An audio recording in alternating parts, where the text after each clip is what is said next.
Before going on her second trip to China, U.S. Treasury Secretary Janet Yellen took a shot at China's clean energy exports. She warned that China is dumping cheap clean energy products on the world, depressing market prices, and squeezing green manufacturing in the United States. She said she'll make it a key issue in discussions, arguing that excess capacity in these industries hurts not only American workers and firms, but also China and the global economy. On the sidelines of an event at Renmin University in China, we met up with John Ross, a former director of economic and business policy for the Mayor of London, to get his take on Yellen's remarks. China has got the leading position in this. It supplies about 80% of the world's solar power panels and products for solar power, about 60% for wind, about 60% for water power. This is what's making possible the transition on a global scale to renewable energy, because from many smaller countries can't produce such industries. That's just the truth. So they're going to do it. What Yellen wants to do, she wants countries not to take the most cost-effective, the cheapest supplier, which is China. She wants them to take more expensive ones. Well, firstly, this is very damaging for the US economy, because it means it's going to make the transition in the United States more expensive. And secondly, most countries in the world are not going to go along with it. Why should they pay more for having renewable energy? Because the United States wants them to pay more. They're not going to do it. That's why you've got, if you take, for example, China's success with things like the Belt and Road Initiative, this is not based upon similarities of political system.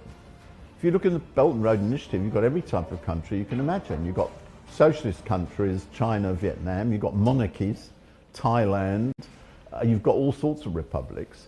They want to get on with economic development. And Yellen is trying to advise the world to go down more expensive routes than the ones which are necessary. And most of the world's not going to do it, and it's damaging for the United States. Why does she want to make the world go down this more expensive road? Is it because China-US relationship or economic competition? Well, for economic competition, but she won't face up to the fact that the problems in the US economy, let's just look at the simple fact. You know, last year, China's economy grew by 5.2%. The US economy grew by 2.5%.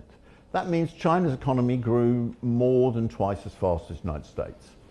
If you take the last 4 years, because during the pandemic, countries went up and down a lot during one year to another, China's economy grew 20.1%, US economy grew 8.1%. China's economy grew 2.5 times as fast as the United States. The United States won't adjust its own economic policy. It tries to slow the rest of the world down. If the United States was concentrating on speeding up its own economy, firstly, nobody could complain about this, and secondly, nobody would be able to do anything about it anyway, right? But it's not concentrating on trying to speed up its own economy, it's concentration on trying to slow down other economies. And in particular, it's trying to slow down China's economy. And this is very damaging, not for the whole world economy, because the whole world economy should grow as fast as possible. It's because the United States won't adjust its economic model. We thought that when Donald Trump was president of the United States, he was quite aggressive with its China policy, especially on the economic front. We thought that when Biden came into power, things would change, but basically it didn't. Now, with another US presidential election sort of in sight, so do you see this non-peaceful competition going on, becoming the major trend of US policy? I'm afraid to say yes. I would really prefer to give you the opposite answer, but on serious matters, one's got to be realistic. I think the problem is, at the moment, the United States still thinks that it can use non-economic means to maintain its position. It can't.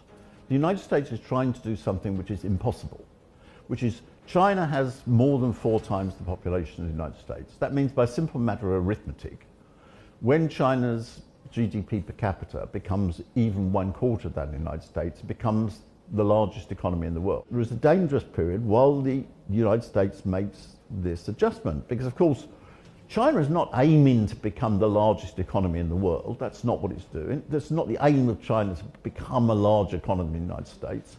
What China just wants to do is it wants to have the best possible living standard for its own population. It's just because it's got more than 4 times the population of the United States, that's bound to be the result. But it's not the aim. China is not trying to displace the United States. China is not trying to have a conflict with the United States. In fact, no sensible country in the world wants to have a conflict with the United States, because even when the United States is no longer the most powerful country in the world, it's the 3rd most populous country in the world. The United States will always be a very large, very powerful country. Nobody sensible wants to have a fight with such a country. So therefore it's the United States which is creating these problems. But I think it will take 10, 20 years to the United States to psychologically adjust to this. So I'd like to give you good news that everything's going to be very smooth, but quite honestly, in the next 10, 20 years, I don't think so. I think war can be avoided. I don't think some tensions can be avoided.